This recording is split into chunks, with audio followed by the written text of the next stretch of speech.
आपके जी खाते में पैसे नहीं है तो उस कल्पवृक्ष अकाउंट से पैसे मिल जाएंगे आपको। और जब हम्म, आपको कमाने में सक्षम बना दिया जाएगा तो वो अपने आप पट जाएगा। हम्म,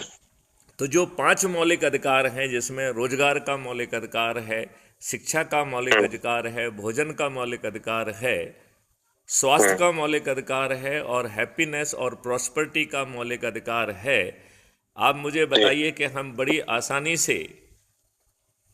इस कल्प वृक्ष का उपयोग करते हुए गरीब से गरीब व्यक्ति को वो सब चीज़ें दे पाएंगे। और जब हम उसे सक्षम बना देंगे तो आसान किस्तों में वो पट भी जाएगा। लिहाजा जो हम्म, आज का फ्रीबी का कल्चर है, जिसमें हमने